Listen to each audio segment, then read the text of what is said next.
በአውስትራሊያና በኒው ጊኒ የዝናብ ደኖች ጥልቅ ውስጥ ልክ ከዳይኖሰር ዘመን የመጣ የሚመስል አንድ ወፍ አለ። በራሱ ላይ እንደ ኮፍያ ያለ ጠንካራ መከላከያ፣ ደማቅ ሰማያዊ ቆዳ፣ ጥቁር ላባዎች፣ ኃይለኛ እግሮች እና ስጋን ለመቅደድ የሚችሉ ስለታም ጥፍሮች አሉት። መብረር አይችልም፣ ነገር ግን አያስፈልገውም። ይህ ካሶዋሪ ነው፣ ብዙ ሰዎች በምድር ላይ በጣም አደገኛ ወፍ ብለው የሚጠሩት። አብዛኞቹ ሰዎች ስለ አደገኛ ወፎች ሲያስቡ በአእምሯቸው የሚመጡት ንስሮች ወይም ጭልፊቶች ናቸው። ስለታም መንቆር፣ ጠንካራ ክንፎች እና ለአደን የተፈጠሩ ጥፍሮች ያሏቸው ወፎች። ነገር ግን ካሶዋሪ የተለየ ነው። እሱ ሰማዩን አይገዛም፣ የሚገዛው የጫካውን ወለል ነው። ይህ ካሶዋሪ ነው፣ ዳይኖሰር የሚመስለው እና ሊገድሎት የሚችለው ወፍ። ብርቅዬ የዝናብ ደን ግዙፍ እንስሳ፣ ኃይለኛ ተርፎ ዋኝ እና ዛሬም በሕይወት ካሉ እጅግ እንግዳ ከሆኑ ወፎች አንዱ ኤክስቲንክት። ነገር ግን እውነተኛው ታሪክ ስለ አደጋ ብቻ አይደለም። ከጊዜ ወደ ጊዜ እየጠበበች በምትሄድ ዓለም ውስጥ ለመኖር ስለሚታገል የጥንት መልክ ስላለው ፍጡር እንጂ። ካሶዋሪዎች የሚኖሩት በሞቃታማ ደኖች ውስጥ ነው፣ በተለይም በኒው ጊኒ እና በሰሜን ምስራቅ አውስትራሊያ። ጥቅጥቅ ያሉ እጽዋት፣ ጥላዎች እና ጸጥታ ከለላ በሚሰጡበት ጥቅጥቅ ያለ የዝናብ ደን ውስጥ መኖርን ይመርጣሉ። እጅግ ግዙፍ ወፎች ቢሆኑም እንኳ በጫካ ውስጥ በሚያስደንቅ ፍጥነት ተደብቀው ሊጠፉ ይችላሉ። በዚያ አካባቢ ካሶዋሪ ከተለመደ ወፍ ይልቅ ከሌላ ዘመን የመጣ ፍጡር ይመስላል።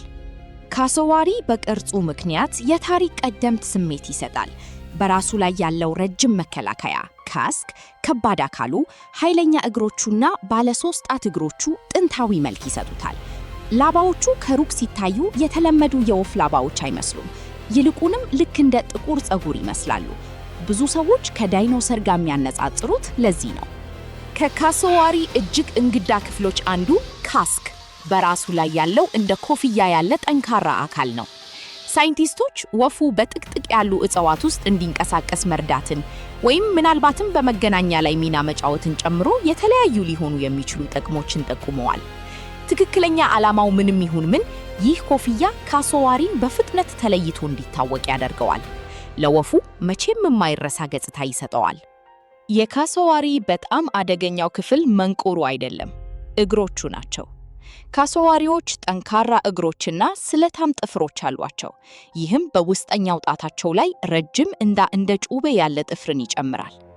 ወፉ ስጋት ከተሰማው በከፍተኛ ኃይል ወደፊት ሊረግጥ ይችላል። ሰዎች እንዳይጠጉት፣ ምግብ እንዳይሰጡት ወይም እንዳያጨናንቁት የሚመከሩት ለዚህ ነው። ካሶዋሪ ሰውን መብላት ስለሚፈልግ አያጠቃም። አብዛኞቹ አደገኛ ግጭቶች የሚከሰቱት ወፉ ሲጨነቅ፣ ብላንት ስጋት ሲሰማው ወይም ከሰዎች ምግብ መጠበቅ ሲለምድ ነው።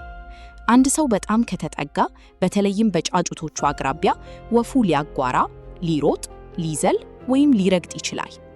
የሰው ልጅ ከሚያደርጋቸው ትላልቅ ስህተቶች አንዱ ለካሶዋሪዎች ምግብ መስጠት ነው። እነሱን ማብላት ሰዎችን ከመሸሽ ይልቅ ወደ እነሱ እንዲቀርቡ ያስተምራቸዋል። ይህም ካሶዋሪዎችን ወደ መንገዶች፣ ቤቶች፣ የመዝናኛ ቦታዎች እና ቱሪስቶች ሊያቀርባቸው ይችላል። በመጨረሻም የዱር እንስሳን ማብላት ለሰዎችም ሆነ ለእንስሳው ራሱ ነገሩን ይበልጥ አደገኛ ያደርገዋል። የካሶዋሪ ስም ጠንካራ የሆነው ውበትንና ፍርሃትን ስለሚያጣምር ነው። መርዝ የለውም፣ ጥርስ የለውም፣ እንዲሁም ለአጥቂነት የተሰሩ ክንፎች የሉትም። ነገር ግን መጠኑ፣ ፍጥነቱ፣ ጥንካሬውና የመከላከያ እርግጫው ለሰዎች በጣም አደገኛ ከሆኑ ወፎች አንዱ እንዲሆን አድርጎታል። ሆኖ ገዳይ ጥቃቶች በጣም ጥቂት ናቸው።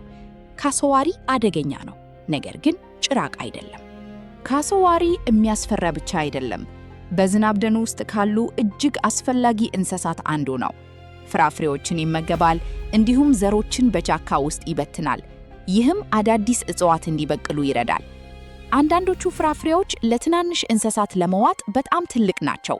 ነገር ግን ካሶዋሪ እነዚያን ዘሮች ወደ ረጅም ርቀት ሊሸከማቸው ይችላል። በአንድ በኩል ወፉ በዝናብ ደን ውስጥ ዝም ብሎ አይኖርም፣ እንዲገነባው ይረዳዋል እንጂ። የሚገርመው ክፍል ይህ ኃይለኛ እንስሳ ራሱ ጥበቃ የሚያስፈልገው መሆኑ ነው። በአውስትራሊያ ውስጥ ሳውዘርን ካሶዋሪ የመጥፋት አደጋ የተደቀነበት ተብሎ ይታሰባል። መንገዶች፣ የመኖሪያ ቦታ ማጣት፣ ውሾች እና የሰው ልጅ ልማት ሁሉም በሕይወት የመኖር ዕድሉን ይፈታተኑታል። ስለዚህ ሰዎች ካሶዋሪን ቢፈሩትም ካሶዋሪው ራሱ በሰው ልጅ በተቀየረች ዓለም ውስጥ ለመኖር እየታገለ ነው። የካሶዋሪ የቤተሰብ ሕይወት ያልተለመደ ነው። በብዙ እንስሳት ውስጥ ሰዎች እናቲቱ ከግልገሎቹ ጋር እንድትቆይ ይጠብቃሉ። ነገር ግን በካሶዋሪዎች ውስጥ ወንዱ እንቁላሎቹን በመፈልፈል እና ጫጩቶቹን በመንከባከብ ረገድ ትልቅ ሚና ይጫወታል።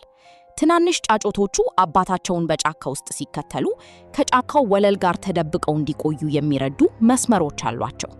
ካሶዋሪ እያንዳንዱ አደገኛ እንስሳ አዳኝ እንዳልሆነ ያስተምረናል። አንዳንዴ አደጋ ከመከላከል ይመጣል፣ አንዳንዴ ከፍርሃት ይመጣል። እናም አንዳንዴ የሚመጣው ሰዎች የዱር ቦታዎች እኛ የማንቆጣጠራቸው ሕጎች እንዳሏቸው በመዘንጋታቸው ነው። ካሶዋሪ ክፉ አይደለም፣ እሱ የዱር እንስሳ ነው። የዱር ቦታዎችን እያጠበበች በምትሄደው ዓለም ውስጥ ካሶዋሪ አንዳንድ ፍጡራን አደገኛ የሆኑት መቼም ሊቆጣጠሩ ባለመታሰባቸው መሆኑን ያስታውሰናል። ይህንን አስደናቂና ያልተሰማ የተፈጥሮ ታሪክ ከወደዳችሁት ላይክ ማድረጋችሁን እንዳትረሱ። እንዲሁም ወደፊት እንደዚህ ያሉ ድንቅና ሚስጥራዊ ታሪኮችን አብረን እንድንቃኝ ቻናላችንን ሰብስክራይብ በማድረግ ቤተሰብ ይሁኑ። በቀጣይ ቪዲዮ እስከምንገናኝ ደህና ሰንብቱ።